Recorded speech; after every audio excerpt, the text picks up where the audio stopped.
Hello नमस्कार। कैसे हैं आप सब लोग। आशा करते हैं सब अच्छे होंगे, मस्त होंगे और स्वस्थ होंगे। आज हम आपकी वीडियो बना रहे हैं वृषभ राशि के ऊपर।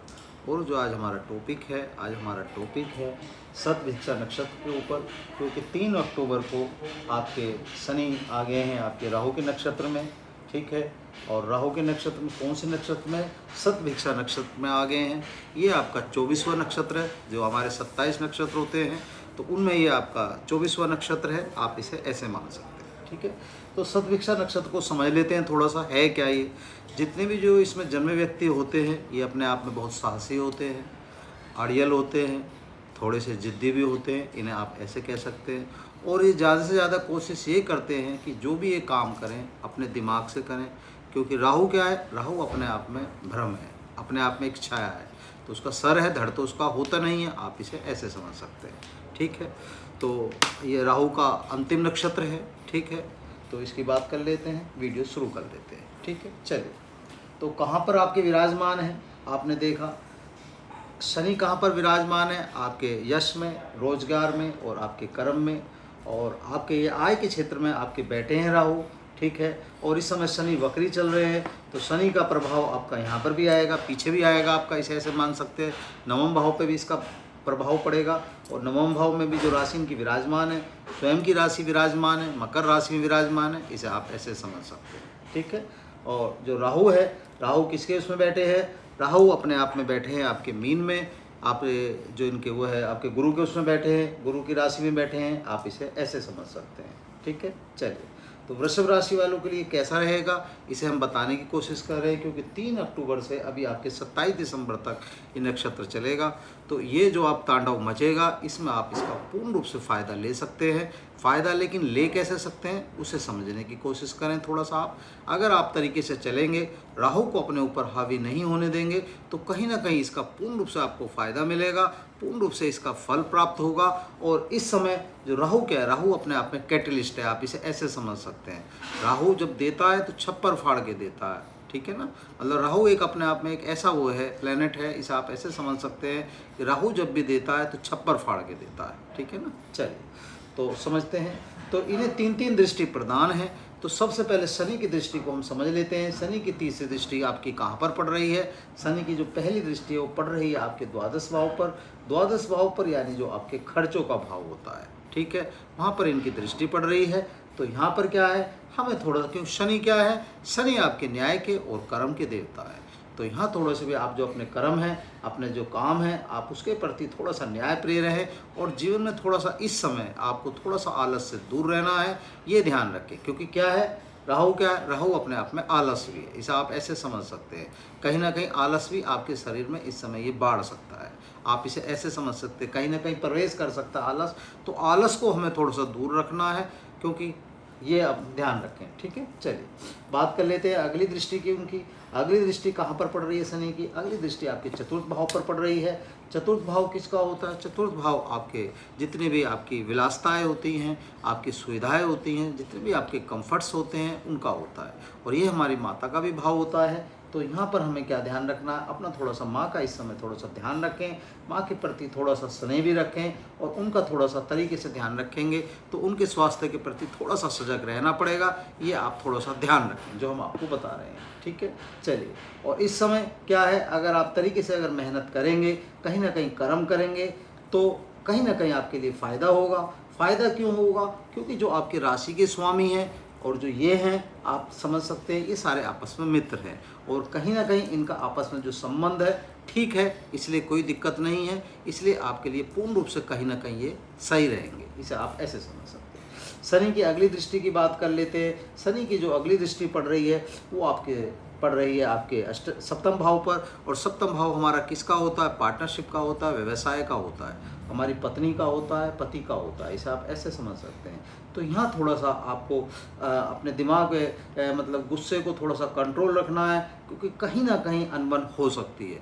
क्योंकि राहु का है, राहु चतुराई दिखाएगा कहीं ना कहीं। ठीक है ना, राहु क्या है? अपने आप में छल है। तो जब आप छल करेंगे तो कहीं ना कहीं उसका पूर्ण रूप से आपके लिए कहीं ना कहीं नुकसान हो सकता है। तो कहीं ना कहीं, क्योंकि किसके समय आप कहाँ हैं? शनि। शनि क्या है? न्याय और कर्म है। तो कहाँ गलती हुई, जहाँ जरा सी गलती हुई शनि उसका आपको उत्कंठ दंड दे देंगे, ये आप ऐसे समझ लें। तो कोई भी कृत्य ऐसा ना करें जो शनि के हिसाब से गलत हो। शनि के लिए अगर ये सब चीज़ें आप करेंगे तो कहीं ना कहीं आपके लिए अनुकूल नहीं होगा, तो ये आप ध्यान रखें थोड़ा सा, ठीक है। चलिए, और यहीं आपकी दृष्टि राहु की भी पड़ रही है, वो भी हम आपको बताते हैं, क्योंकि दोनों की दृष्टि एक साथ पड़ रही है, आप इसे ऐसे माने, ठीक है। चलिए बात कर लेते हैं राहु की पहली दृष्टि की। राहु की पहली दृष्टि जो आपकी पड़ रही है, आपके पराक्रम पर पड़ रही है, आपके परिश्रम पर पड़ रही है। तो क्या है, राहु हमने आपको बताया परिश्रम सही दिशा में करेंगे, सही तरीके से करेंगे तो इसका फायदा होगा। ऐसा नहीं है कि राहु आपको फायदा नहीं देगा, बस क्या है कि आलस से दूर रहना है। आलस से अगर दूर रहेंगे, राहु को अपने, क्योंकि राहु क्या भ्रम है, आप इसे ऐसे समझ लीजिए। राहु अगर आपके दिमाग पे हावी हो गया, सही दिशा में हावी हो गया, जुनून के रूप में हावी हो गया, साहस के रूप में हावी हो गया, तो कहीं ना कहीं इसका पूर्ण रूप से फ़ायदा उठा लेंगे। और गलत दिशा के हिसाब से हावी हो गया, नेगेटिविटी के हिसाब से हावी हो गया, तो कहीं ना कहीं आपके लिए गलत हो जाएगा, ठीक है। आपके परिश्रम में, आपके पराक्रम में कहीं ना कहीं ये आपको दृष्टि डाल रहे हैं, तो यहाँ इनसे पूर्ण रूप से फ़ायदा लें और अपने जो छोटे भाई बहन हैं उनका ध्यान रखें। क्यों, कहीं ना कहीं आप जब ओवर कॉन्फिडेंस इस समय आप कहीं ना कहीं रहेंगे, आप इसे ऐसे समझ सकते हैं। और मेहनत से आप बचेंगे। क्यों बचेंगे, तो हमने आपको फिर हर बार बता रहे हैं, राहु क्या है, राहु कोशिश करता है कि बैठे बैठे मेहनत कर लो। कहीं ना कहीं मतलब कोशिश ये रहती है कि मतलब दिमाग से आप खेलने की कोशिश करेंगे, शरीर से खेलने की कम कोशिश करेंगे। तो शरीर का और दिमाग का दोनों का अनुपात मिला के काम करें तो कहीं ना कहीं आपके लिए अच्छा रहेगा, लाभकारी रहेगा और अच्छा रहेगा, ये आप समझें जो हम आपको बता रहे हैं। तो राहु को सिर्फ यही समझना है, राहु को अपने ऊपर हावी नहीं होने देना। राहु की जो अच्छी दृष्टि है, राहु के जो अच्छे प्रभाव हैं वो आपको लेने हैं, ना कि बुरे प्रभाव आपको अपने ऊपर लेने हैं, ये आप ध्यान रखें।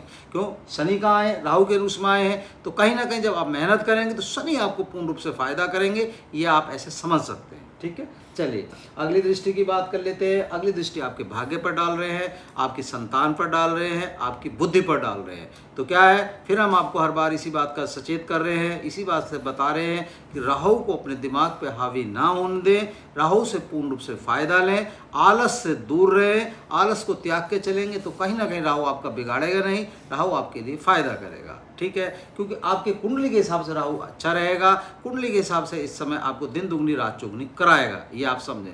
लेकिन फिर हम हर बार समझाते हैं आपको, नज़र बची और दुर्घटना घटी। क्यों, क्योंकि राहु क्या है, राहु छलावा है, छलावे को अपने ऊपर हावी नहीं होना। कोशिश करें ज़्यादा से ज़्यादा शिव की उपासना करें, शिव की उपासना करेंगे तो राहु अपने आप तरीके से सही चलेंगे और ठीक रहेंगे। उपाय के तौर पर हम आपको पहले ही बता देते हैं, ठीक है। बात कर लेते हैं उनकी अगली दृष्टि की। अगली दृष्टि कहाँ पर पड़ रही है, आपके सप्तम भाव पर पड़ रही है। और सप्तम भाव के हिसाब से देखते हैं तो यहाँ आपकी राशि जो आ जाती है, आपकी तुला राशि आ जाती है। तुला राशि के हिसाब से देखते हैं, मतलब भाव के हिसाब से तुला राशि आती है, और राशि के हिसाब से देखते हैं तो वृश्चिक राशि आती है, ठीक है। तो यहाँ क्या है, यहाँ थोड़ा सा आपको इनसे आपस में सामंजस्य बैठा के चलना पड़ेगा। सामंजस्य बैठा के चलेंगे तो कहीं ना कहीं सही रहेंगे। कहीं ना कहीं आपके जो पार्टनर हैं उनके साथ ईमानदारी बरतेंगे तो आपके लिए सही रहेगा। क्यों, कहीं ना कहीं आप ईमानदारी नहीं बरतेंगे क्योंकि दिमाग से कहीं ना कहीं ओवर कॉन्फिडेंस रहेंगे इस समय। तो ओवर कॉन्फिडेंस में क्या हो जाता है, कहीं ना कहीं दिक्कतें आ जाती हैं और कहीं ना कहीं छल आप कर सकते हैं। तो छल से थोड़ा सा दूर रहे, क्योंकि दोनों की दृष्टि पड़ रही है तो इसका पूर्ण रूप से फायदा लें, ठीक है। दृष्टि का अगर सही तरीका अपनाएंगे, दृष्टि का मतलब सही प्रयोग करेंगे तो वो आपके लिए हित में होगा। और आपका जो वक्री चल रहे हैं शनि, तो यहाँ भी आपको पूर्ण रूप से फायदा कर रहे हैं। ये जो भाव होता है आपका, ये भी आपका भाग्य का भाव है और आपकी, आप समझ सकते हैं, धर्म का भी भाव है। तो कोशिश करें कहीं ना कहीं धर्म के नाम पर भी इस समय अगर कुछ कर सकते हैं। और ख़ास बात क्या है, इस समय अभी नवरात्रों के आपके व्रत चल रहे हैं, नवरात्रों का त्यौहार चल रहा है एक तरह से। तो इस समय ज़्यादा से ज़्यादा कोशिश करें कि पूजा पाठ करें। तो कहीं ना कहीं जो पूजा पाठ इस समय आप करेंगे उसका जो फ़ायदा आपको मिलेगा। देखिए, दो चीज़ समझें, शनि क्या धीरे धीरे देते हैं, एकदम से शनि नहीं देते हैं, लेकिन देंगे जरूर, इस बात का हम आपसे वादा कर सकते हैं, ठीक है ना। तो ये जो समय चल रहा है इसका उचित फ़ायदा उठाएं, इसका पूर्ण रूप से आपको फ़ायदा मिलेगा। सबसे बड़ी बात क्या है, इसी बीच में आपका दशहरा भी आएगा, इसी बीच में आपकी दिवाली भी आएगी, ठीक है ना। तो क्या है, पूजा पाठ के नाम पे भी, धर्म के नाम पे भी जो आप काम करेंगे उसका भी कहीं ना कहीं आपको फ़ायदा मिलेगा। शनि के वक्री होने का भी ये फ़ायदा अगर उठा लेंगे तो ये महीने आपके लिए पूर्ण रूप से अच्छे हो जाएंगे, आपके लिए लाभकारी हो जाएंगे। और राहु आपके लिए पूर्ण रूप से वो काम करेगा जिसकी आपने कल्पना भी नहीं करी होगी। आप इसे ऐसे समझ सकते हैं। उपाय के तौर पर आप क्या करें, महामृत्युंजय का पाठ करें, वो आपके लिए अच्छा रहेगा और आपके लिए लाभकारी रहेगा, इसे आप समझ सकते हैं। ठीक है, अगर आपका शिव की उपासना ज़्यादा से ज़्यादा करेंगे तो आपके लिए बहुत अच्छा और बहुत बढ़िया रहेगा, इसे आप ऐसे समझ सकते हैं। ठीक है, और जिद्दीपन से थोड़ा सा दूर रहें, आलस से थोड़ा सा दूर रहें और साहस को अपने अंदर और जितना ला सकते हैं वो आपके लिए अच्छा होगा। उम्मीद है जो हमने आपको समझाया आपको समझ में आया होगा। वीडियो अच्छी लगी तो प्लीज़ लाइक करें, शेयर करें, चैनल सब्सक्राइब नहीं करा तो प्लीज़ चैनल भी सब्सक्राइब कर दें। ठीक है, धन्यवाद।